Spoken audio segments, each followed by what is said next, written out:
Hooray! Last I'm time... already tooth. I'm already For... turning into a tooth ghost. Yay! Man, I almost forgot about Juice Goose. I presume that's why you brought me on here with my impeccable tooth ghost impression. No, Frank is in the chat. Hi, Frank. Frank is in the chat, where he Yes. belongs. You don't get to say hi to chat, Frank.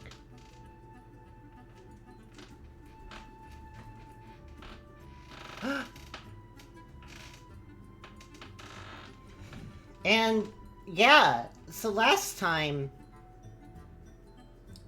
Frank made us an anime villain. And we spent most of the time covering one of our eyes and lamenting the heavy responsibility that we had placed upon our shoulders. Have responsibility of covering one's eyes. Yeah, which because we had to contain our dark power. And we did we wiped our enemy off the planet and became the de facto king of the land, which was not our plan, but we decided, yes, this is obviously the responsibility we must take. Sure, our horrible darkness-powered magical plants exploded and killed the queen and like a whole bunch of other people, but this was inevitable. And that's how we won the game. So this time, I thought, what if I got somebody whimsical instead of that? Instead of a power gamer? Yeah, jeez. Frank killed so many people. Frank, I'm sure you won't kill anybody. Anyway, let's play this game. Alright. You push yourself out the window of an ancient classroom, clutching a musty tome of Vivimancy magic, and land with a roll on the cobblestone path below. Above you, it seems to be night, and you're momentarily confused. How are you seeing stars, when stars have been obscured by clouds for over 2,000 years? But then you realize the twinkling lights must be flecks of quartz in the rocky ceiling above, reflecting the light of the magical street lamps below. Those street lamps continued to shine even when the neighbors' magic pulled this academy underground. They shone underground, while above ground. They shone underground, while above ground, Abraxas walked the earth and declared that magic was forbidden. They illuminated this ancient place of learning, while everywhere else wizards were put to the sword. You still can't believe your luck in finding this academy before the church did. When you and Tal began following her bounty, a great burrowing worm, you had no idea it would burrow all the way to this sunken academy and its long-buried treasures. Tal slew the worm, and its final thrashes collapsed the tunnel behind you, but apparently not before an Inquisitor followed you inside as well. He must have been shadowing you until you got your hands on this tome of magic, whereupon he shouted that you were under arrest. And here you are, more or less. You have no idea how the Inquisitor found you in the first place. Sometimes the church has an uncanny knack for knowing things. You're not a wizard yet, but you're not sure the Inquisitor cares about this technicality. He probably wants you dead. Tal prepares to jump from the same second-floor window you did. Her fingers move to her eye patch as if she's worried she'll misjudge the distance. She hesitates a moment too long, and the Inquisitor's crossbow lodges itself in her leg. Crossbow bolt lodges itself in her leg. Tal grunts in pain, leaps forward with her good leg, and lands ungracefully, faltering because of the wound. And you will be you. Ray. So if you'll start...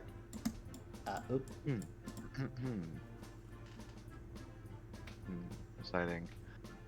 Are you alright? You ask her. Meh. Gritting her teeth, Tal jerks the bolt out from between the pieces of her black leather armor, ignoring the trickle of blood that results. I'm fine, but I might have a little trouble climbing up to that open window over there. Which is too bad, because it seems like our best escape route. Frank says, that doesn't sound like a voice that would hold their hand over either eye for any reason.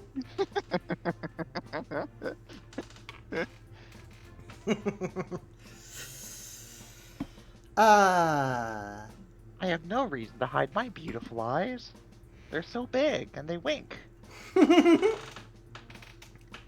Oh, we... She nods to the tome in your hands. Anything in there that can help? I'm certain of it. You say eagerly. You open up Praefata Vivimancia, or Introduction to Vivimancy. The tome that you managed to peruse a bit before the Inquisitor showed up. You recalled the warning in the book's preface. The magic of life may have unintended consequences. Well, isn't that true of everything in life? Heal Tal's leg so we can keep running to the ancient dueling ground ahead where we can make our stand. Sprout wings and carry Tal to a high dorm window where something's glittering. Or part the wooden wall of the building next to us, dash inside, and reseal the wall. Whoosh, I sprout wings. Scraw. Scraw! I think I can grow wings and carry you. You tell Tal. One moment. Really? Tal says, clearly surprised you could have learned to do such a thing in so short a time. But you concentrate instead on the music of nature, splaying your fingers toward the ground and willing the power of life to flow through you. The smell of pine needles fills the air as a shaft of light connects your hands to the ground. In the light, you can see tiny living motes wriggling their way towards your hand. Your hand begins to glow red, and you urge its warmth to spread up your back and behind your shoulder blades, creating an expectant tingling. You quickly flip to the page of your tome where you read about this transformation spell, then mutter the ancient words. Iviana, Aroba, Volanta, Paluma. Frank. Mate says, "Are you alright? I'm the baby." Frank says, "God, your eyes take up like 50% of your face. How is it possible? They're so dewy." And then Mate adds, "Well, Frank, there was this famous artist named Osamu Tezuka, and he drew Dijon, and that's how Dijon was born. In the name of the moon, I will punish you." Immense pain courses through your back as two giant feathery wings erupt from behind your shoulder blades.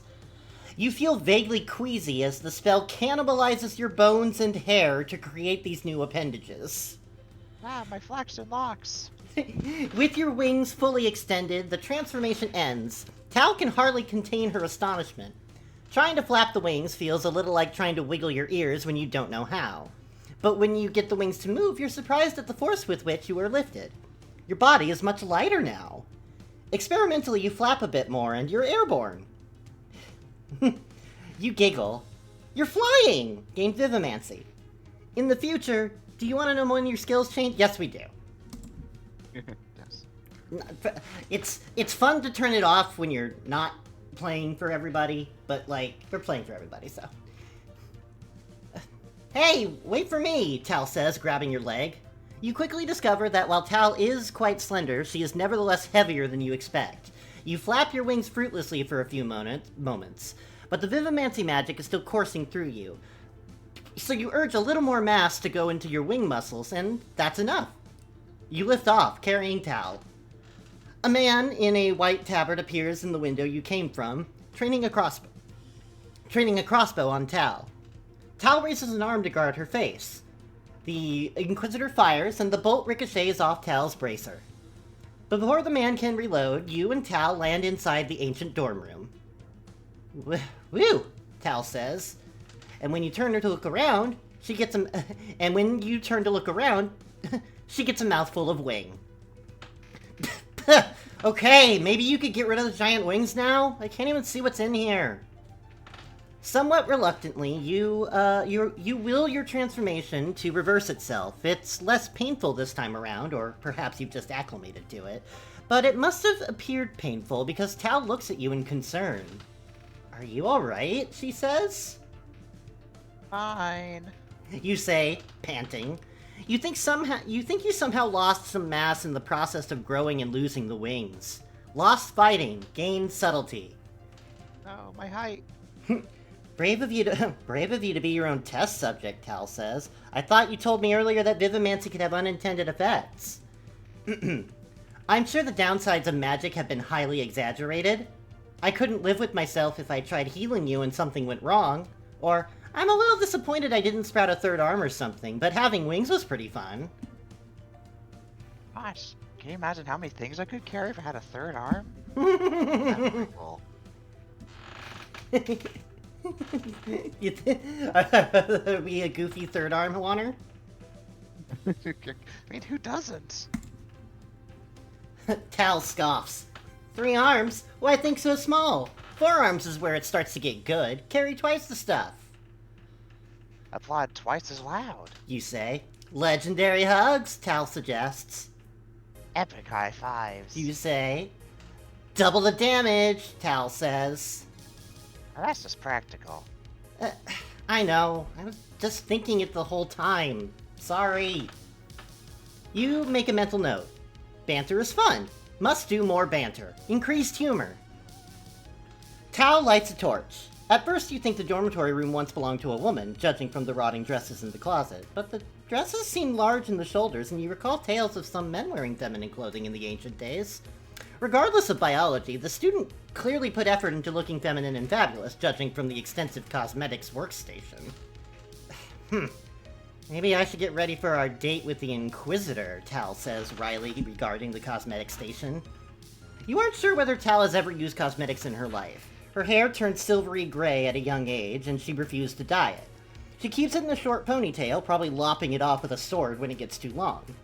Her pronounced cheekbones have a few scars from fights with monsters, but she's never applied any cosmetics to conceal them. You're not even certain a dress has ever graced her wiry frame. You know that Tal could put more effort into her appearance, but you're also fairly sure she doesn't give a damn. Maybe Tal figures her appearance is a lost cause and she has to wear an eye patch. You think she'd be wrong about that, but you two don't talk about it. What about you? What do you look like? Bookish and spectacled? Rugged and adventurous? A snappy dresser popular in town? Or I dress in all black? Oh, well, I'm a pretty snappy dresser if I do say so myself. Oh boy! Everyone loves my tweed. Though your parents are themselves of modest means, you've always thought that a good outfit is essential. A sharply dressed person can often make friends in unexpected places, gain charisma. What exactly does your outfit look like right now? A bright yellow shirt and a large feathered hat? The faux military uniform of a noble duelist? A long emerald green velvet dress and an antique pendant? A cute skirt and blouse combination I designed myself. Ooh, definitely wearing this little outfit I designed myself. It's covered in, it's got a huge bow in the back of it.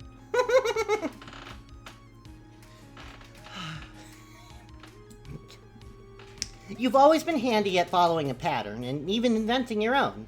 You designed the pattern yourself for the blue sweetheart neckline blouse you're wearing, made from the fabric you picked up from a merchant that, true to his claims, combines the better traits of silk and linen.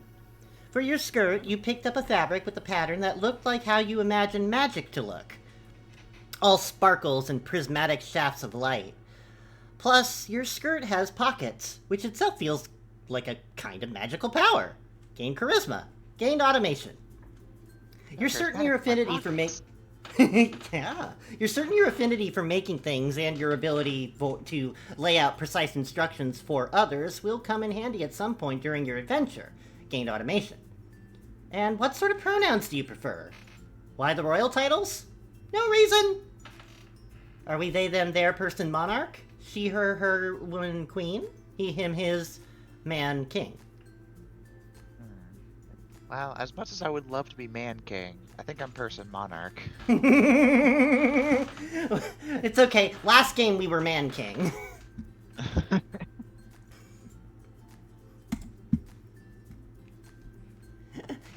The last time we were manky.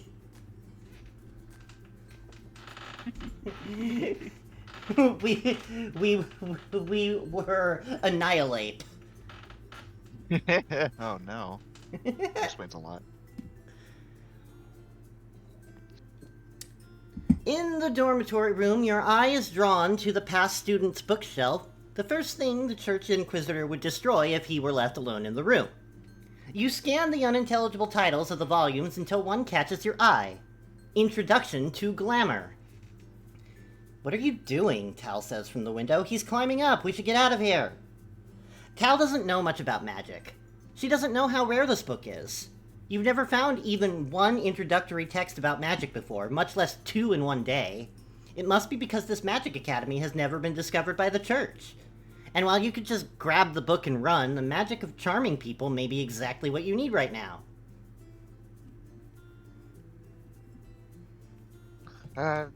Give me a moment. You say? Try to delay him. Tal makes an exacerbated sound, but you ignore her and quickly skim the first chapter of the book. Glamour magic appears to work like vivimancy, but the power source is the self instead of nature. There appears to be only one spell in the book, a spell that makes a person incredibly charming and persuasive. Most of the book is devoted to the exploration of the ethical issues and negative ramifications of this spell. Well, no time for that! Tal sets a warning. You look up from your reading to see the Inquisitor leap into the room from the windowsill. Sword drawn, Tal warily circles the Inquisitor, who has drawn a mace. With your arms crossed on your chest, you draw power from within. You shine with a golden aura and smell something sweet, like cherry pie. Frank says, ethics? Those aren't cute and fun. My god, that sounds complicated. I'm just here for fun magic. And to say the magic words. Philautia omnes, Cleos venom. The Inquisitor seems unable to look away from you. Beneath his handlebar mustache, his mouth parts in awe. Please don't try to harm us. You tell him, and he nods slightly. Gain glamour. You spare a glance for Tal, though she had drawn her sword, she warily sheaths it now. I am so sorry to intrude, says the Inquisitor. If there's anything I can do to make it up to you. Were you sent specifically to catch us? Oh my god. You ask the Inquisitor? I have to talk like this to make the glamour work. You don't, actually. In fact, it's going to become extremely important that you don't later on. And did you know about this place? The Inquisitor shakes his head. The Hierophant had a vision of you exploring this place and thought it was the beginning of something important. Nobody knew who you were. I was just told to try to uncover this old academy or wait for you to show up, whichever came first. I was digging for a month with no progress on the other side of the ridge until you showed up, chasing that tunneling worm. So, I appreciate the relief. His look grows darker. But magic is forbidden. If the Hierophant knew you were a wizard, she'd have ordered your capture like anybody else. When Inquisitors capture magic users or shapeshifters, those people are typically never heard from again. Most people assume they're quietly executed. The Church's official line is that they will administer justice as is their duty to the kingdom, and the laws on the books certainly dictate death for wizards and shapeshifters. Hierophant Elizabeth is known to be quite by the book. If anything you've heard about her is true, you doubt she would make any kind of exception for you just because of an intriguing vision. But you decide to ask the Inquisitor's opinion. If you did capture me, would I be executed? Oh my god! You ask, stupidly. Inquisitors just deliver the wizards, the Inquisitor says. But I think so. He doesn't know. Interesting.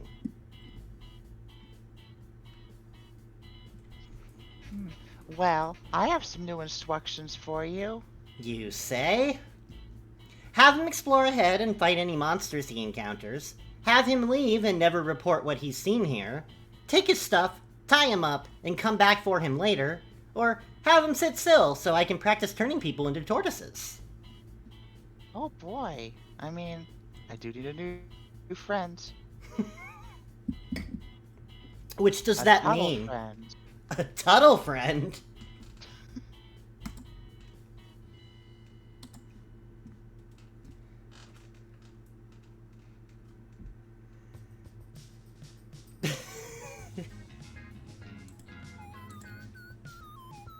Thanks, maid. You flip through the Vivimancy book until you see a drawing of a tortoise, then skim the instructions. Seems easy enough. Drawing life energy from the nearby rotting clothing and ancient organic makeup, you point to the Inquisitor and chant, Morphus Malleus Factus Callus. The Inquisitor is enveloped in glowing yellow bands of energy, and his skin begins to turn green as his whole body shakes. He lets out a yell as he contorts into the desired form. Eep! Tal says, slightly dismayed. The Inquisitor's clothing shreds as he becomes wide, hunches over, and sprouts a tortoise shell from his back. In a few moments, his transformation is complete. A tortoise as big as a man stands before you with a head that comes up to your chest. You suppose you didn't specify you wanted a small tortoise. Further, something about the tortoise's jaw is odd. You think the Inquisitor's yelling may have kept the spell from fully transforming his face. At least you're learning a thing or two about transformation magic from all this. Gain Vivimancy. Why? The tortoise says slowly. It talks, Tal says. Great. That's for chasing us and shooting at us earlier. You tell the tortoise. Now go do something else with your life. You point to the stairs. The tortoise bows his head and meekly makes his way out of the room. It looks like it might take him a while to get there. Well, it's a good thing I set the chrono back to forever. As she speaks to you, you notice that Tal doesn't seem quite so strongly affected by the magic as the Inquisitor. Perhaps she has a stronger will. You read something about that briefly in the book, but whether it is because the Inquisitor has been taken care of or because of the magic, Tal is smiling more now. How do you feel about this attention? I prefer women, but Tal is just a good friend right now. I prefer men, thanks. I don't have romantic feelings of any kind, as Tal knows. I'm open to romance with anyone, but Tal's just a good friend right now. I don't ever want to have sex, but going on dates is another matter. Well, I mean, I do like man kings. Do we like man kings? I like man kings. Alright then.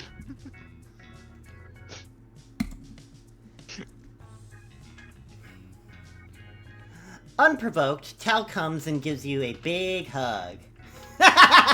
Mate! Stop smiling at me! Oh my god!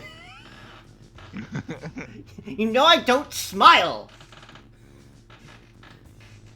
I'm a smiler. I'm a smilular. Let me tell you about all the times I haven't smiled.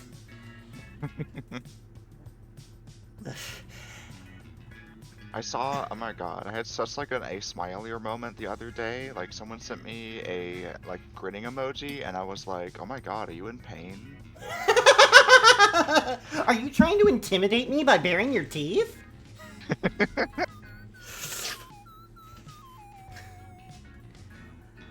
You're wonderful, you know. You're wonderful, you know that, she says.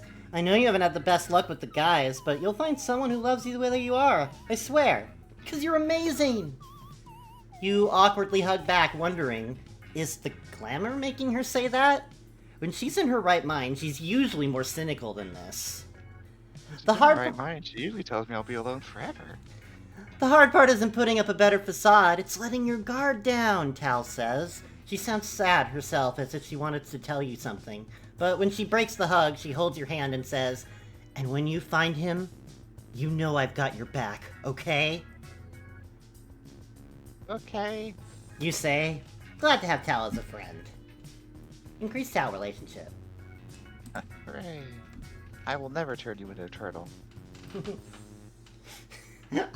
I am only interested in men that I can turn into turtles.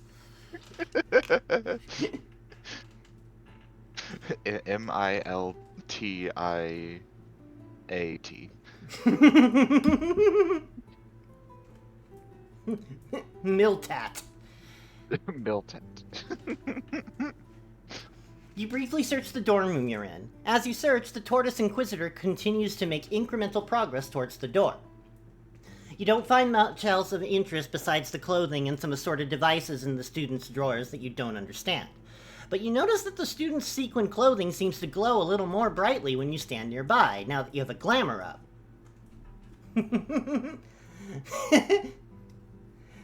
Frank says that Inquisitor was cute with his shiny shell and his wrinkly neck. I did bring some turtle wax with me. Oh, wax on, wax off.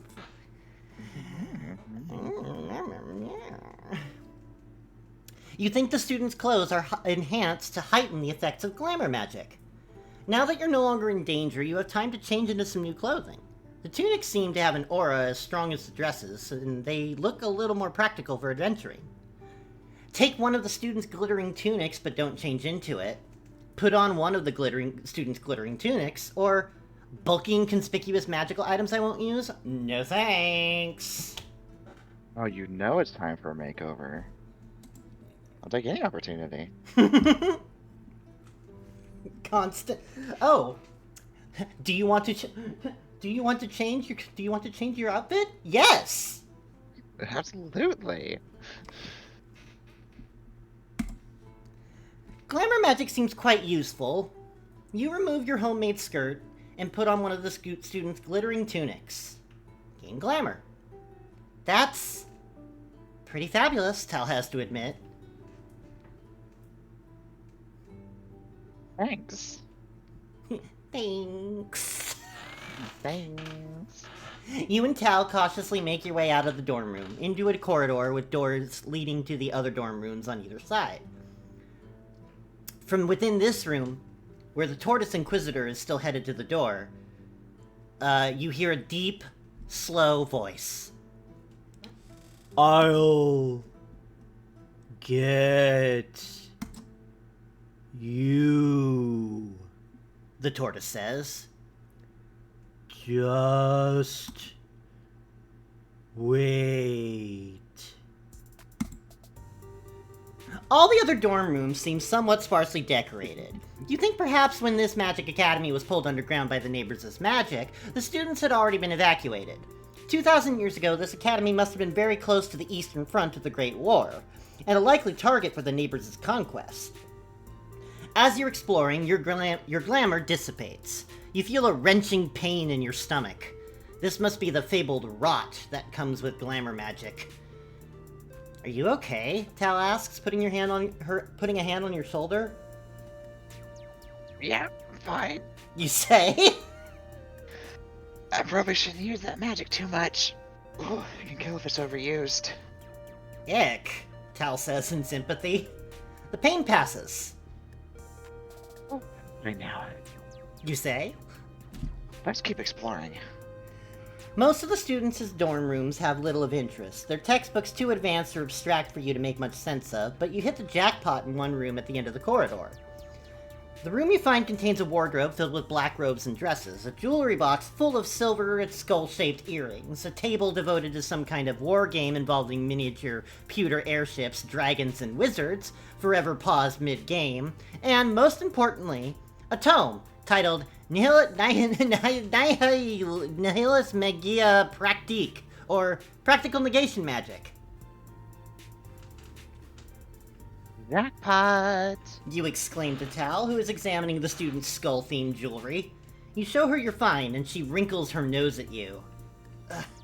Really? Tal says. Don't we have enough clouds of doom still blowing around the countryside? I thought you'd be more excited. You say. Think about the monsters. They don't stand a chance. Yeah, but neither do the shepherds who get caught in those death clouds blowing around the plains, Tal says. Try not to destroy the world like the ancients did, okay? She puts on the silver skull necklace in her hands. And if the Dark Sun starts telling you to do things... The ball of energy. It can't talk. Please don't listen. Despite Tal's admonitions, you skim the beginning of the negation text, learning in the process how to hurl a ball of deadly negative energy. It seems very much like your Vivomancy and Glamour spells, but the magic requires drawing on the Dark Sun at the heart of the Earth. It sounds interesting. You're somewhat eager to try it out. Tal's right, though. Since every negation spell leaves behind a cloud of dangerous negative residue, you probably shouldn't experiment with it until you have to. Eyeing the student's very black wardrobe, you suspect these robes are enchanted to make negation magic more powerful, just as the Glamour student's clothing enhanced glamour magic. Put on one of the black robes, take a black robe for later, leave the robes, no need to carry incriminating magical clothing I won't use. Ick. I mean, it's Ick. tacky. Ew, gross. Like, Maybe you could, like, use the fabric to burn. I didn't want to do that. Leave it. Insult the fire. Yeah, leave it. God, so gross.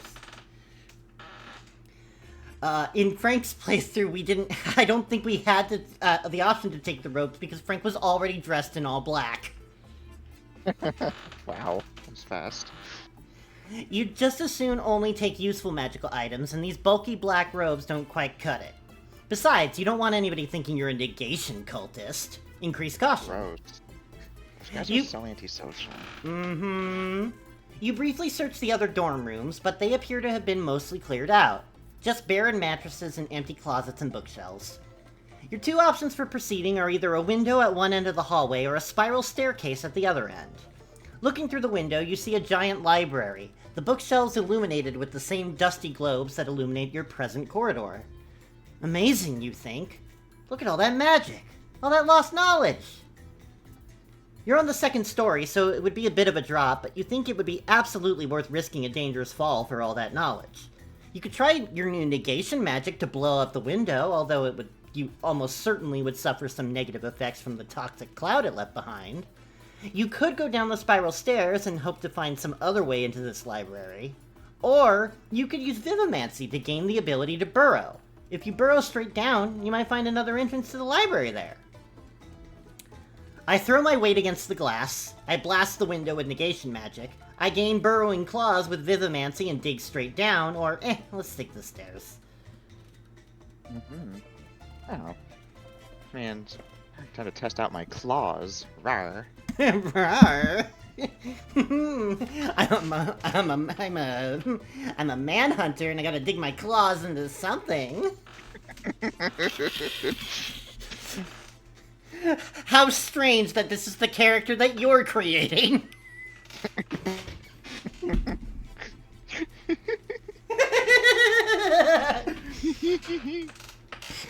If the layout is almost the same on the floors below... Oh, sorry, this is you. This is me. Mm-hmm. If the layout is the same on the floor below us, then there might be a door there instead of a window. You suggest to Tal. Seems reasonable, Tal says. So, the stairs? No! You say, and you begin to pull energy from the wood of the academy. Light beams alive with tiny wriggling motes spring from the walls of the building and shine on your hands. The energy smells earthy with a hint of fresh cut grass. Astoria Manus. You shout. Your hands are racked with pain as they grow large, muscled, and slightly shovel-shaped. Oh no, you've become a seme! Yeah! Finally! Your nails grow 3 inches long and become incredibly thick. The pain ceases as soon as it began, and you stop to admire your giant mole-like hands. Gain Vivomancy. Kind of frightening, really, Tal says, looking at your long claws. Nightmarish. You shrug and get to digging through the wooden floor, which yields more easily than you expected. It has been rotting for thousands of years. Your new form also gives you a lingering desire to chuck it all and hide underground. Gain subtlety, lost charisma. You tear through the wood until you finally break it through the corridor below. You can see that the corridor ends in a door with a copper plate above it that says, Biblovoltus. Well, that seemed relatively painless, Tal says. Relatively. You say, recalling the agony of the transformation. You both drop down into the corridor, but a shrill whinny informs you that you are not alone. Huh. Looking down the corridor behind you, you are surprised to see a six-legged black horse of the kind called a nightmare. It gives a startled whinny that causes it to breathe a gout of flame, and it turns towards you. You have no idea how this monster could have gotten down here. Its kind must have been breeding in the sunken academy for 2,000 years. The ancients once rode them as steeds, luxury mounts for nobles who had the time to travel by land instead of airship. Their fire-breathing was once a gentle flame that gave natural light at night, an ability that somehow got out of control over generations. The last time a wild one came near your town of Akroton, 3 houses burned down. A ways behind the nightmare is a stairwell that you could have taken to get here. To your left are more dorm room doors. To your right are a row of stable doors. Soft neighs suggest this nightmare is not alone. There must be a magical food trough nearby that has fed generations of nightmares. You could ignore this nightmare and dash into the library. The nightmare lowers its head and tenses as if about to charge. Blast the nightmare with negation magic, or dash through the door to the library. You know what? What if we just left? What if we just left? What if we just walked away, you know? You and Tal dash to the library door, and once you're on the other side, you push a lightly stocked bookshelf in front of it for good measure. You hear a loud thump come from the other side, then another, but the barricade holds. Your hometown of Akroton has no library. In fact, you don't think there is a single public library in the whole kingdom of Irenia. When you were young, the word library had a similar feel to the words hoard or utopia. A cache of books free for the taking was too good to be true. Now you are in a library, and it's wonderful. The rows of books may well contain all the knowledge you have ever craved. The musty smell of the old books is intoxicating. And these are not just any books. Browsing the titles, it's clear these are tomes of magic. Delicious, forbidden knowledge ripe for the learning. The books glow slightly purple. You suspect this is an enchantment of negation that zaps dust and fungus before it can accrue. Thanks, Mother. You whisper. Your mother insisted on teaching you the language of the ancients herself when you were young, as her mother taught her, even though the family had never been nobility. You're not sure your mother would approve of the subject matter here, but you're grateful nonetheless. Looks like your lucky day, Tal murmurs, admiring the rows upon rows of books. Yours too, if you want. Not if you're suggesting learning magic, Tal says. You're way braver than I am when it comes to messing with that stuff. Mind if I take some books that just look expensive and mostly not cursed? Sure. You say? Although, you know whichever book she picks, it will pain you to find that she has sold them. You hunt for primers in the schools of magic that you don't have books for yet, divination and automation. The hemispherical magical lights above you are dimmed by dust and long dead bugs, making it somewhat difficult to read the titles. Hey, why is there a humor section in the middle of the other magic? Tal calls out from a different aisle. Is that a joke? I remember hearing somewhere that the ancients considered it a kind of magic. You call back. Don't remember why. Aspirationally, you also pick up a book called Megali Magia. Great Magic. The contents are unintelligible besides the introduction, which promises a cutting-edge look at how to perform incredibly powerful magic. The rest of the book may be too esoteric for you now, but you hope to unlock its secrets with time. You could spend hours in this library, you think, and why not? For all you know, there is only one Inquisitor pursuing you. But then again, for all you know, more Inquisitors are even now dousing the Academy's wooden building with oil and striking a spark. There's no reason the Hierophant could not have sent another Inquisitor, or 2, or 3. You'd best not linger over much. As you peruse the books, you notice that an author's name is often more prominent than the bland title of whatever they wrote. You wonder whether your name will survive 2,000 years and what you would be known for if it did. What is your first name? Names that are longer than 3 letters are seen as a little pretentious in your hometown of Acraton, though the urban elites of Edra don't see it that way. Bar, Bax, Kor, Del, Eli, Fu, Lar, Ori, Cooks, Sal, Tam, Vey, Vix, Zig, something else. Does it something else give us more options? Something else gives us an empty box that we can fill ourselves. Oh, okay. My name is something else. What's your first name? Recall that people from Acraton often have 3-letter first names. Anything else is seen as a little presumptuous. My name is Q-A-X. Q-A-X. Call me Quax. Quax. I don't know, our character seems exactly like the type to have too long of a name. God. Can you believe them? They even have like a fucking 5-letter name. Ridiculous. Q-U-A-X is my name. Ooh. Quax. Is that what you want? Yes. That's my name. Quax. Don't wear it out. Are you sure? Absolutely. I know Quax, my then. name. And what is your mother's name? In your society, before you're registered for a profession, if your mother's name is Eli and you chose no gender, you are called Eli's child. Barbax, Cordell, Eli Fu, Lar, Ori, Cux, Sal, Tam, Vey, Vix, Zig, or something else?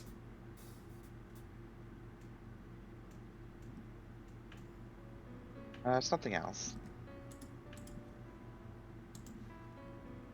What's your mother's first name?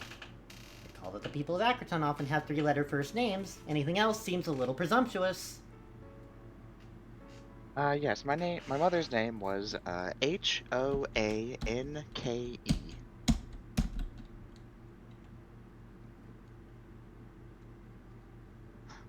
Old Mother Honk, I used to call her.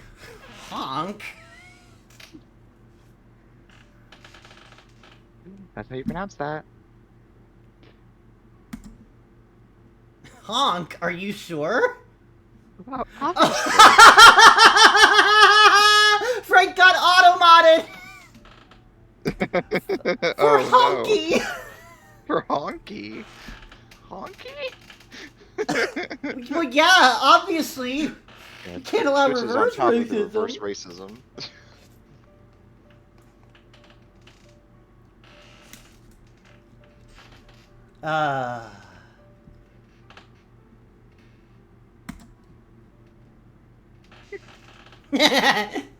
Honky. Honk, then. Quax? Honk's child. You suppose it will never appear on the back of a book, because you'll choose a professional name before then. Wizard Quax. Magician Quax. At the moment, it all sounds unusual and awkward. You're not even sure Mayor Koss would allow it. You think they'll you think they'll tell our tale in some musty book like this one day? You call out to Tal, who's exploring the different aisle. I don't know. What's the tale? Tal shouts back. How Quax and Tal saved the kingdom of Irenia? How Quax and Tal brought magic back to the kingdom of Irenia? How Quax and Tal started a revolution and took over the kingdom of Irenia? Oh, I can't wait to bring magic back to the kingdom of Irenia. So many turtles. Yeah, so everybody's gonna start using magic now? Tal calls out. How's the queen feel about that? Oh, Queen Thekla would make a great sorceress. You say? She's already kind of mysterious and reclusive. Very intelligent, full of plots. I think she'd really take to it. Increased optimism. And the Hierophant? She's pretty old. Maybe on learning the Queen's become a sorceress, Hierophant Elizabeth falls over dead with shock. And the rest of the church? Can't we focus on the things everybody else could do with magic? You say. Tal pokes the head of Noodles, her purple stuffed monkey, around the corner of the bookshelf. Could I learn banana-mancy? Tal says in her noodle voice. What?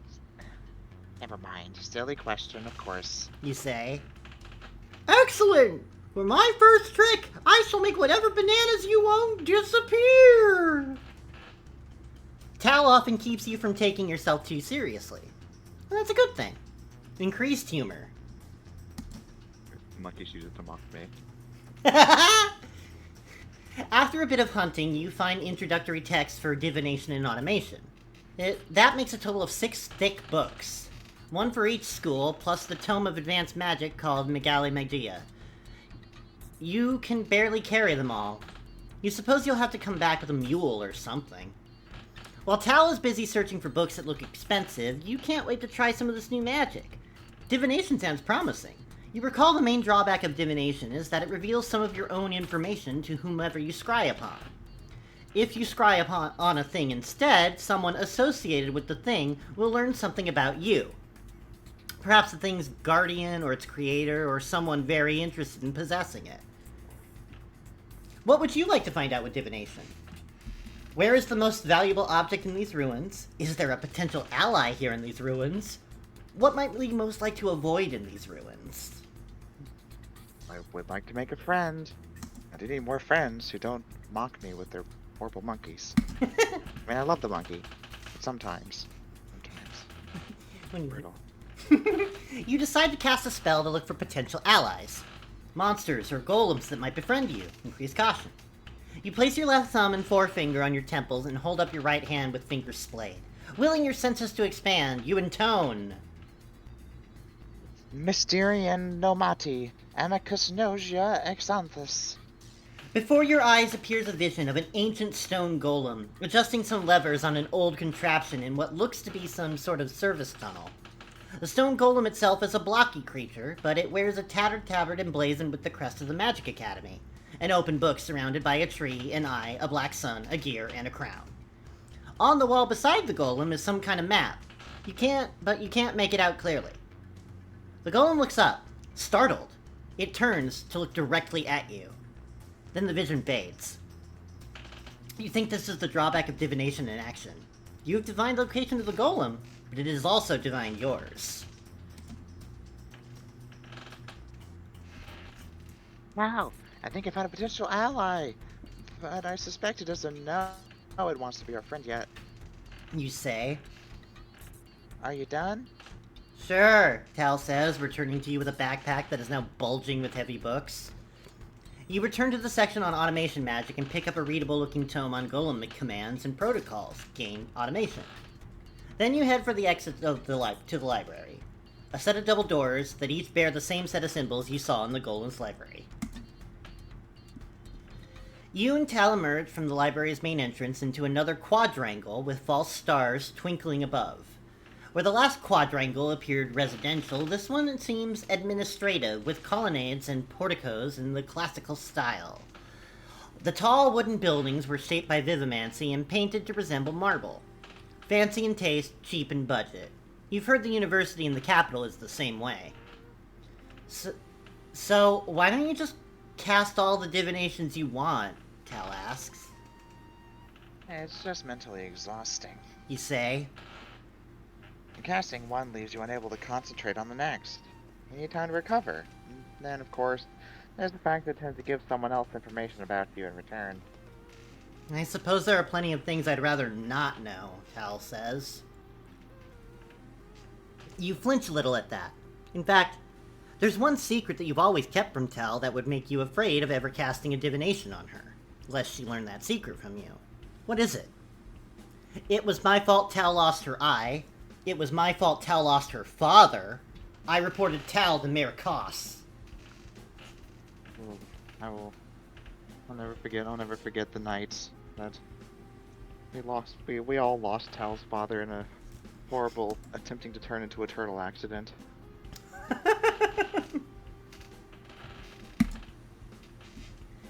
It was one of your earliest memories.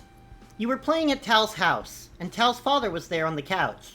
You don't remember him being there much. You'd think he was always out fighting monsters in the countryside. You must have been 4, maybe younger. It was just you and Tal and him. You and Tal playing with blocks, and him waiting for something? Maybe he was waiting for something. He only seemed half interested in the two of you. And then some whim struck him. He got your attention and made his ears really big. They grew to a size of dinner plates. You giggled. "Dad," Tal said, but you didn't understand then why she was worried. He just winked at you. Then he made his arms grow long to grab a growler of beer from the dining table. "Dad," Tal just said again. Tal's father just winked at you. You were very, very young, slightly younger than Tal, and didn't say anything. He probably thought you couldn't, that you would forget all about it.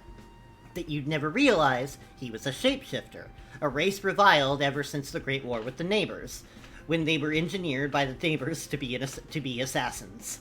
So, by the way, you weren't far off. We all lost Tal's father to a horrible turning into something accident indeed. But a few years later, before you learned how shapeshifters were treated, when you kicked a ball onto the market awning and Tal's father happened to be nearby, along with a crowd of other market patrons standing around, you said to your Tal's father, Make your worms go belong again. Did Tal's father turn pale? You wouldn't have noticed, but he did say, Did you have a strange dream, Quax? That just provokes a 6-year-old. No, I saw you, and you made your ears big. I saw you. Tal's father was found dead the next day, stabbed in the back and left in an alley. And you never told Tal that you were the one who revealed her father was a shapeshifter. The memory of the silly old shapeshifter has often given you a solemn moment at times that might otherwise be cheerful. Increased solemnity. Jesus. You bring yourself back to the present, where Tal has ruminated on the downsides of magic.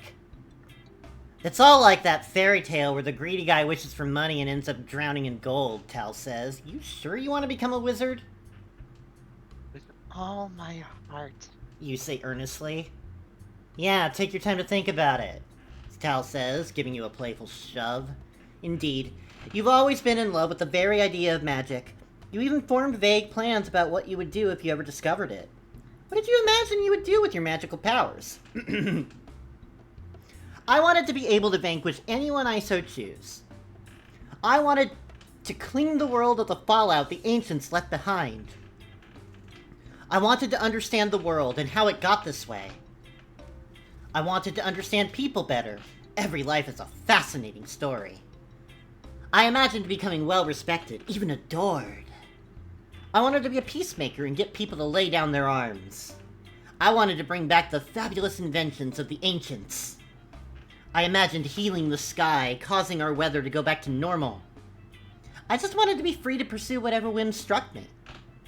I wanted it to be like a wandering healer, like a saint. Oh. I just want a lot of friends. I just kind of have the one right now. I just want to be adored by everybody. Everyone will be my friend. The truly popular stars of the ancient world put on concerts and shows where thousands of fans would scream and yell their adoration. When you were young... Frank, friends make you weak. When you were young, you often imagined yourself as one of those stars. Now you realize those stars probably bolstered their appeal with glamour magic. But it's hard to shake the allure of your fantasy. Gain glamour. Increase calculation.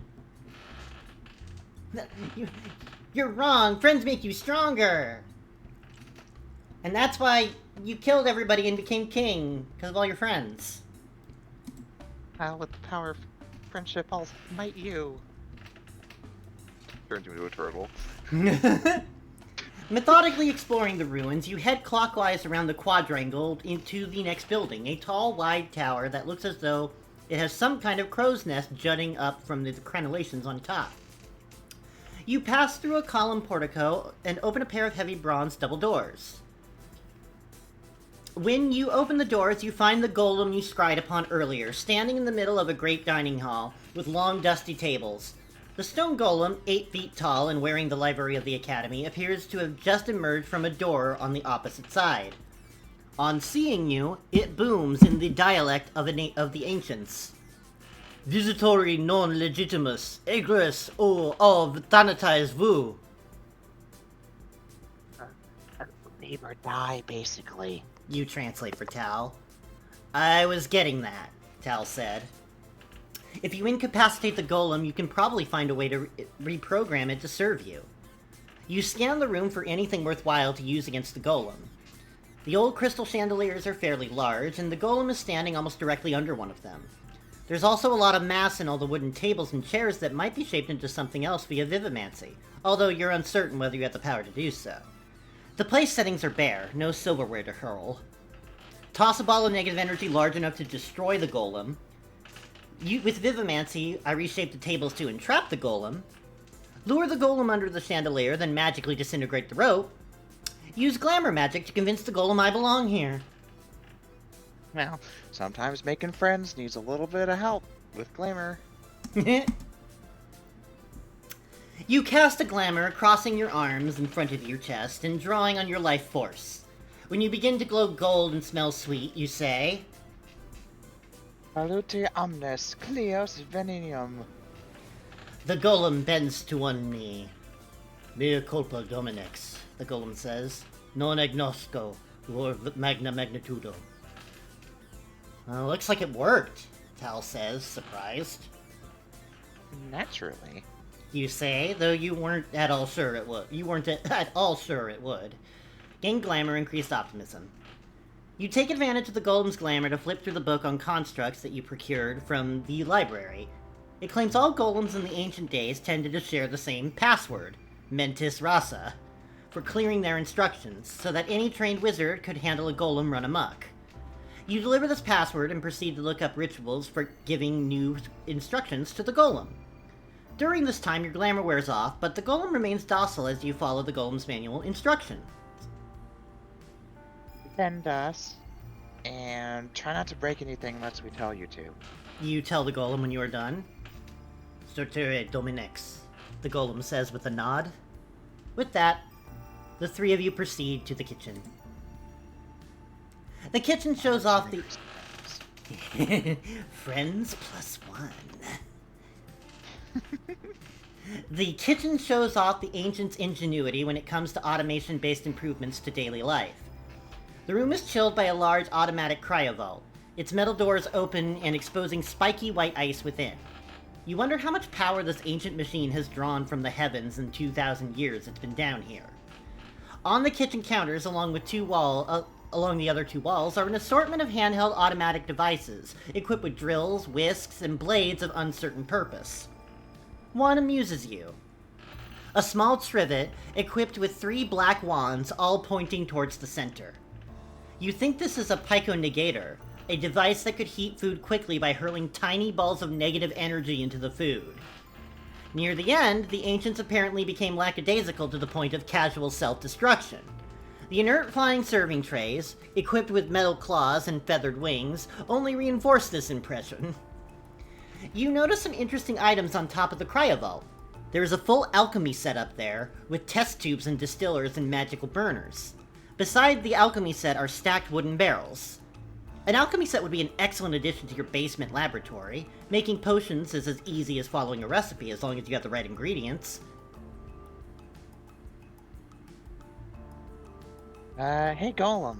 You say, calling up to your new servant behind you. Think you could reach that alchemy set up there? Surtere Dominix, the golem says, and it lumbers with crashing steps over to the alchemy set. You wince as the automaton reaches quickly for the alchemy set, afraid the golem will knock down one of the ominous-looking barrels sitting nearby. But it retrieves the whole thing on a platter in one swift motion and offers it to you. Success! You have an alchemy set, and someone to carry it for you, too. This day keeps getting better! Oh, sorry, sneezing. Just hold on to that for me, please. Surtere Dominix. While you're thinking about it, you also pillage the most useful looking parts from the kitchen tools and automatic serving trays and throw them onto the golem's platter as well. Gained automation. Looking for more places to explore, you find a trapdoor near the oven. You throw it open to reveal stairs leading down. This must be where I saw our golem friend in my vision. You say. Nice to know he's polite enough to close doors behind him, Tal says. I think I saw a map on the wall in the golem's room. You say. Well, let's head there and plan our explorations from there. You look to your golem. Lead the way, if you please. Certere Dominix. You, Tal, and the golem descend the stairs to the service tunnels. Dust-dim magical orbs on the ceiling glow to illuminate the grimy service tunnels. 2,000-year-old graffiti has been burned into the wood of the tunnels with negation magic. Initials of long-dead students, declarations of relationships, identities of cheaters, unkind words for bad professors. You wonder what the Vandals would think if they knew graffiti would be their only lasting legacy. They'd probably be pretty excited to have a legacy at all. You said the neighbors pulled academies like this underground so they could be looted later, Tal says. So why didn't they loot this one?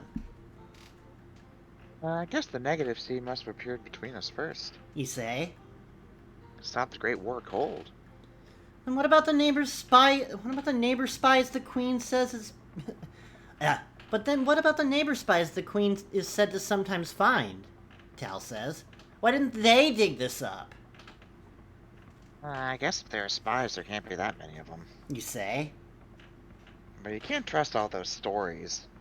Neighbors kidnapping babies for no reason, neighbor shapeshifters taking the place of the royal family. I think they're just that, stories. So if the neighbors really could cross the negative state, we'd already be conquered. And probably never had to give up magic in the first place. With your golem's help, you quickly find the station where your golem was manning controls. You have little idea what any of the levers, dials, and buttons in this alcove mean, but there is a helpful map on the wall. According to the map, there are 3 large rooms in this tower that stretch nearly to the top. The laboratory, the auditorium, and the arena. The laboratory is marked with a tree, a dark sun, and a gear. Symbols identical to the ones on the golem's tabard. You assume these indicate vivimancy, negation, and automation. The auditorium is marked with a simple drawing of a spotlight. And the arena is marked with a plane sphere. A ball, perhaps.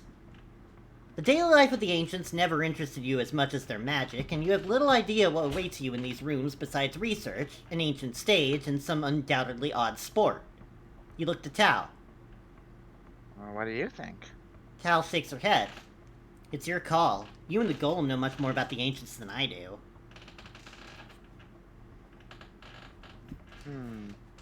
Golem, do you have any opinions about which of these 3 paths would be best? You ask your new servant. The golem stabs a finger at the laboratory. Lemure malum, it says. No. Then the auditorium. Legion Arachnus. No. Then the arena. Harpia Bala. No. You got the giant spider's part, but the other 2? Bad lemur, harpy ball. Maybe you need to study more ancient texts. Could you elaborate? You say. The golem looks at you as if you're the dense one. It circles all 3 rooms with its hands. No. It seems any of the 3 paths would be equally good for getting to the roof area, not counting the unknown dangers. Let's head to the laboratory. Let's head to the auditorium. Let's head to the arena. Well, not a huge fan. Not a huge fan of the idea of looking at a bunch of giant spiders. So maybe the laboratory is less terrifying. Well, let's go to the laboratory. You say? There's bound to be some toys left over we could use. Tal nods. Makes sense. You chart a path to the laboratory and set off through the service tunnels. Your golem helpfully points the way at various junctures. Sit via.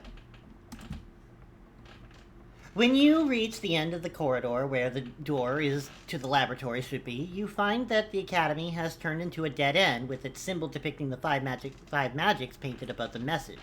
Caveat Scholasticus. The barrier grown from the tree could be parted with vivimancy, but it seems something dangerous was walled off here. Let's part the barrier. Something's not right here, let's try the auditorium instead. Something's not right here, let's try the arena instead. I mean, from the sound of it, everything's gonna suck, so let's part the barrier. You cast a vivimancy spell, and light swarming with tiny living motes streams between your hands and the barrier. You smell sweet resin, halfway between maple and pine, as you force the wood to part along its grain, gain vivimancy.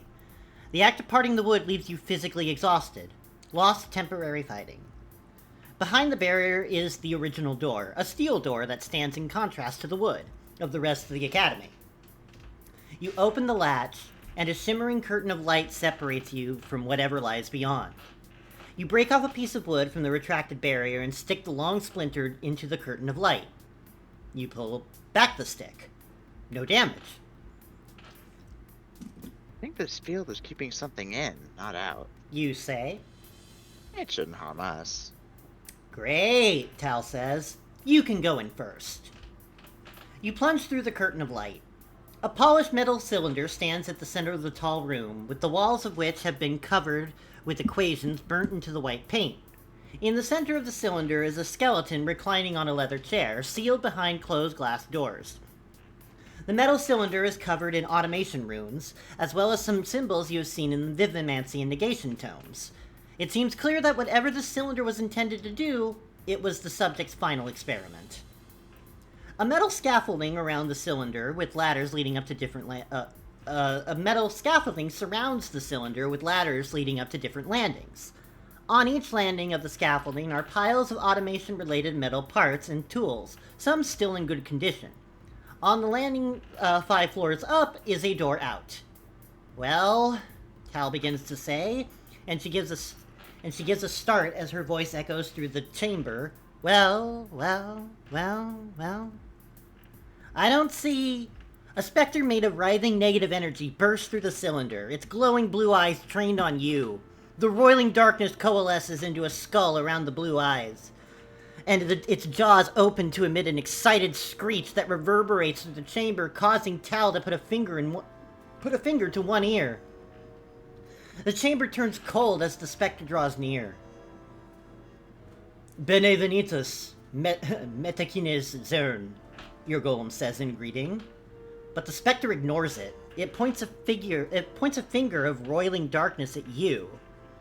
Liberise Mao, it says. Liberise Mao, utau mange vonuma. Cast a glamour and try to befriend the specter. Quickly cast a spell to dissipate the negative energy. Negate the light curtain on the door. Destroy the physical skeleton with negation magic. Ice sprout wings and carry Tal to the exit. Cast a divination to find out more about the specter. I mean, from the sounds of it, the guy just wants to leave. What if you had more friends? If I could have more friends. Or you could just, understand it. Or you could, kill it. Or you could just fly away. Sometimes you can just fly away also. That's also an option. Sometimes you can just hit the bricks. And by bricks, I mean the air bricks in the sky. But, yeah. I mean... Your new friend the golem seems to recognize them. Yeah, I could use some more friends. I'm gonna try to befriend the Spectre with a glamour. Frank says, remember, there are no wrong choices. There are only choices that lead to really bad things. That's more or less correct. There are a couple of very wrong choices. You duck behind the light curtain to hide your spell.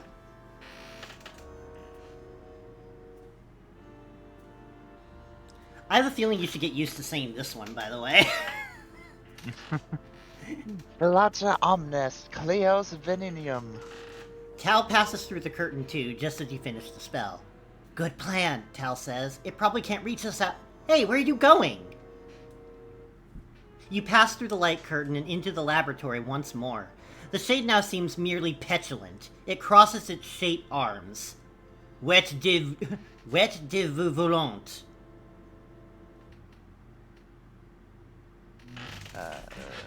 I'm inspecting your research progress. You say? You've been working here for 2,000 years. Clearly you have something good to show me. Just open my door here. Specterize! Specterize! The shade says, gesturing at its own shadowy form. Immortalitatum! Sure, but what have you done since then? You say, hoping it doesn't eat your soul. The specter gestures at the equations scrawled all over the white walls. Mathematica, curios. The studium supremum por passise de tempos. The meaning is clear from the context, even if the words aren't decipherable. Anything more tangible? You say. The specter grumpily flies off to the various junk piles to look for ways to impress you. Tao peeks her head through the light curtain before cautiously stepping through. What are you doing? Hey, it's friendly now. You say. You're really something now, aren't you? Tal says, half amazed, half creeped out. Decreased Tal relationship. Strange.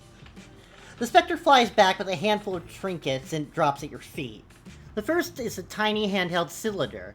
Lux gladius, the specter says dismissively. Inefficax sur le lux carbosus. The next item is a simple metal torque etched with alternating symbols of dark suns and trees. Mat assez confabriquise magique algoritesor simplex efficax. The final item is a pair of dull metal bracers engraved with symbols related to negation magic. Set metallum brachius shut aetheris develator. Sed ze ne operize optimili. The spirit gestures to all of them. Arbitrize unum, it says. Ne atherize. I choose the Lux Gradius. I choose the magic augmenting torque. I choose the bracers that partially aetherize. Yeah, I like the Lux Gladius. Lux Gladius looks fun. I choose the Lux Gladius. Oh, we got an achievement. You take the small handheld cylinder that the spirit called a Lux Gladius. Willing it to do its magic, you're delighted to see a beam of yellow light emerge from a cylinder with a bzzzt to form a thin, flat sword blade. You wave it around, and it continues making fun noises. Vroom, vroom, vroom, vroom, vroom, vroom. Gain fighting. Nunk. Igris, the spirit says, pointing to the door. Suspecting that greed will not serve you well with this angry spirit, you bid the spirit adieu and make your way to the exit above. Rementir, liberize mal, the spirit calls after you, though the glamour has ceased its threats. The next time I'm passing through, sure. You promise the specter. Tal gives you a questioning look, but you shrug in response. You're certainly not coming back. Idee mal, your golem opines. Bad idea. You make it to the exit without incident. Meanwhile, your glamour goes down. A corridor of maintenance closets, which you rifle through for spare parts, gained automation, leads to a stairwell at the intersection of 4 corridors. You think this corridor presents an opportunity to explore the rooms in this tower you didn't already thoroughly explore. Passing through the arena, the auditorium, or the laboratory would have landed you here, and you could go in the back way to any of these rooms and try to extract more treasure. Take the path that leads to the arena, take the path that leads to the auditorium, continue up the stairs to the aviary and air dock. Ooh, I want to see the auditorium. I think now that I have this weird sword, I can face some spiders. You follow one of the corridors to what should be, according to the map you saw in the tunnels, the second balcony of the auditorium. When you open the door, you see that any audience's view from the balcony today would be blocked by giant spider webs. You also see the shadows of giant spiders the size of horses crawling on the webs, illuminated by some red light coming from the stage area. You contemplate just blasting everything, and Tal seems to recognize what you're thinking. No, Tal whispers sharply. We have no idea how many spiders are crawling around those webs. We grab anything left up here and go. Whatever, I start blasting spiders. I do a quick search and leave. Ah, fine. We'll just do a quick search. Tal is probably right. Those spiders may not be worth provoking. You search just the second balcony and find a program that the last production staged in the auditorium. Spider and Web. About a man captured by the neighbors and interrogated as he's slowly wrapped in silk by a giant spider. The program might at least be useful for learning more about the ancients and their language. Gained ancient history. Finding nothing else of interest, you return to the intersections of corridors. Take the path that leads to the arena, or continue up the stairs to the aviary and air dock. Ooh, let's check out the arena. You follow the corridor to a humble door marked with the words, Omada Defendre. Behind the door is a nest of 11 harpies, all gathered around a silver tureen eternally bubbling with a bright red beverage. Yikes, Tal says, taken aback at the gathering of harpies. The giant birdmen and birdwomen begin to squawk angrily at your intrusion, a disturbing sight since their heads are fully human. Behind them, you can somewhat make out the rest of the arena below, tall and cylindrical with several tiers of seating, but there certainly are a lot of harpies between you and there. You see an ancient crystal ball nestled amongst the eggs in the nest. It's the cough syrup tureen. Thanks, maid.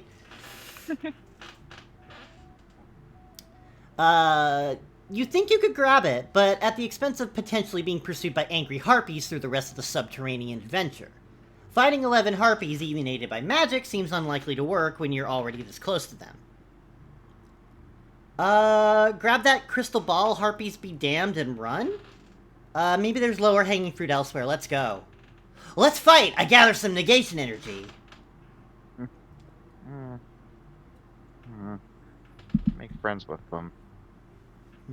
Nope, they're pretty angry. I can't befriend them and ask them if I can take a sip from their cough syrup. Well, you snuck in through the back door. They're like, ah! You, weirdo! Oh gosh, I'm so sorry. I didn't mean to walk in on your cough syrup time. Oh, I'm so This is the time where all of our human heads dip into the tureen and drink the cough syrup.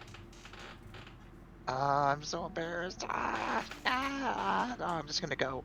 Frank says, sorry, Dijon, this is the tutorial area. They're making you at least try everything. Oh, well, just grab the crystal ball and leave. Just gonna leave? Well, at least consider trying. I'm gonna grab the crystal ball and I'm just gonna leave. Just get the party favor, and then. Tal gives you a worried look. You're not really going to. Hey! You lunge for the crystal ball just as the harpies lunge for you. You grab it, gain divination, even as you feel the harpy's talon dig into your backpack. Let's get out of here, Tal shouts. Come on! You tear yourself away and run back out the door. You try slamming it behind you, but the harpies pursue you. You keep running. You ascend to the aviary and the air dock. You emerge onto the roof of the large tower you had been exploring, where you see a giant green dragon curled around an ancient airship about 100 feet away. The airship has no propellers or anything of the sort, just a single tall mast for a crow's nest. But you can tell from its heavy metal hull, hemispherical on the bottom and aerodynamic on the top, that this was never a ship meant to sail through water. The sleeping dragon curled about the mast is massive and ancient, the size of a nice 2-story house, and its green scales look brittle and riddled with fungus and rot. Its breath smells slightly foul, each a whiff of rotten eggs that must be sulfur. The 5 other airships of the air dock have all been smashed over the course of centuries, but the large central airship looks intact. You could attack this dragon while it's sleeping, although an attack would certainly wake it up. You could also try sneaking around to explore it. You give Tal an inquiring look about the dragon, and she gives you a dubious look in return that says, "Are you crazy?" You hear the shriek of the pursuing harpies behind you, and At the sound, the dragon stirs and awakens. It stretches like a cat, letting out a deafening roar, and slinks towards you to see what the commotion is about. You should probably get out of here soon. Dracos megafort, your golem says, holding up a hand in warning. Ne bella conflict. Rar, rar, rar. Blast the dragon with negation magic, cast a glamour to impress the dragon, cast a divination to learn the dragon's weak point, thrust my Lux Gradius into the dragon. Well, only one of these implies ending up being friends with the dragon. So, gonna cast my glamour again, I guess. You cross your arms over your chest and draw on the power within you. Salati omnes, Cleos veneum. The dragon appears thoroughly unimpressed, and it takes a swipe at you with its giant claw. You are batted to the ground like a toy. The glamour is not working at all, and you curse the fact that you just sacrificed some of your good health for nothing except the hard truth that glamours don't always work. Gain glamour. The harpies burst out of the doorway from which you emerge and come after you. The dragon, annoyed by the harpies screeching, turns to them, inhales, and breathes fire. Several harpies are immediately incinerated, and the roof ignites. Some harpies near the fringe of the fire breath flap their wings in agitation, trying to beat out the flames. It's time to get out of here.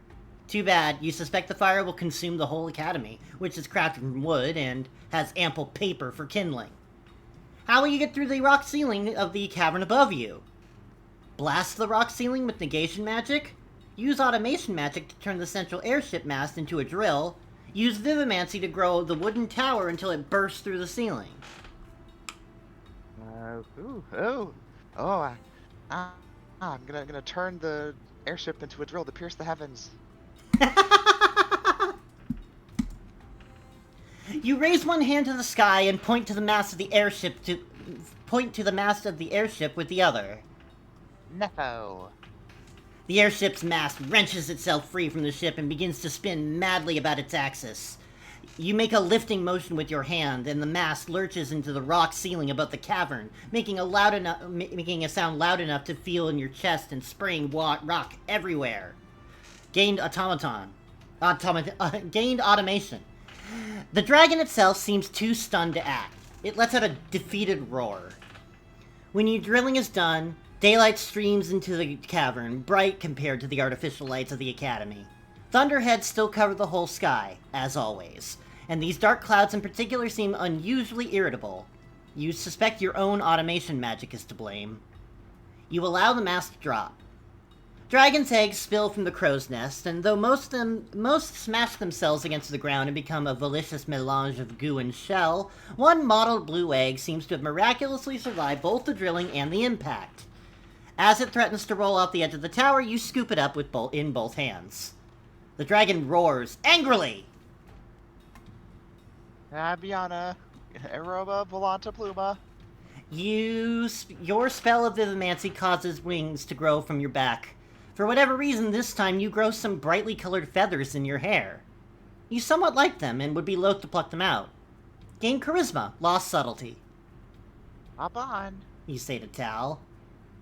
This is crazy, Tal says, following your instructions. My best friend has wings, and now I'm just hopping on for a ride. No biggie. You turn to the golem. I'm afraid I can't carry you. The golem shrugs. Olakala. Then it leaps away from the collapsing tower with an astonishing bound, landing on a stable ground 150 feet away. It turns to you expectantly, awaiting further instructions. Okay then. You say. Meet me in Acroton. You think the town's name hasn't changed in 2,000 years? The golem bows. Satura Dominix. And with that, you fly out of the cavern and into the sky, clutching the dragon's egg to your chest. The ever-present thunderclouds above you look a bit peeved, like an ant colony that's been kicked. You look down and see the cavern collapsing. Apparently the final hole you punched through was enough to remove the keystone and bring the whole thing down. You won't be returning anytime soon. Ah, Tal says, rubbing your shoulder to cheer you up. Don't be sad. Look at it this way. You could have gone your whole life without ever seeing that library, but now you have seen it, and you can pursue your dreams. It may be the end of one thing, but it's the beginning of the other. But it's the beginning of another. Isn't that exciting? Yeah, You say? it is. You've dreamed of being a wizard all your life. The ability to shape reality with mere thought and will seemed almost a fairy tale, but you finally have the tomes necessary to make it real. The Inquisitors will surely come for you again. People have vanished for knowing less than what you know. A conflict with the Church seems inevitable. Just try not to destroy the world, alright? Cal says. This is where I keep my stuff. And that's the end of chapter 1. And that's the end of chapter 1. Yep, it is 11 p.m. for me. Yeah, and I think it's a good place to stop. Before we go, I do want to point out that the game does track things for you. We are a stylish person with brightly colored feathers in their hair, wearing some sparkling garb picked up in an ancient academy. Okay. So far, we seem to be doing pretty okay with automation, glamour, and divomancy, and that thing that we got for the crystal ball we got seems to be doing alright for divination. Negation, we haven't touched. Yeah. I don't want to destroy things. Destroying things is not how you make friends or influence people. Well, sometimes destroying things is how you make friends and influence people. Hmm. You can intimidate people Wow. by destroying things, and you can make friends by destroying people who aren't their friends. That's a good point. Frank says, if you can't destroy, can you impose your will on the world? This is why you'll fail. We have ancient history, which is bad. Fighting, which is decent. Subtlety, which is decent. Charisma, which is decent. Fighting's so good. I guess I picked with the laser sword. Yeah. We have optimism and humor over caution and solemnity, but we are more calculating than we are empathetic. I don't see what's calculating about someone who just wants to be friends with everyone in the world so they can be the most popular person in the world. See what's calculating about being an obnoxious twink. Our current relationship with Tal is bad, by the way. What? Just because I made friends with an evil specter? God. I mean, kind of. This evil specter didn't seem very pleased with you. Also, you lied to it. Well, sometimes you gotta tell some little white lies to your friends. Keep them happy. Church is fine with us. And we currently have 4 undiscovered relationships. But we have a sword, a glamorous shirt, an alchemy set, a yellow Lux Gladius, a crystal ball, a golem, a dragon egg, and a golem manual. Wow. No students, no pets, nobody's dead, and we have some plot points. I mean, I don't know. The turtle guy might be dead. Well, we don't know that. That's true. Well then, everybody, that is about it for us now. We've started a new adventure with a new Magic's Chooser.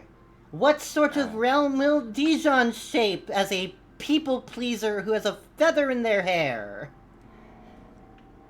Named Quax Honk's Child. Named Quax Honk's Child.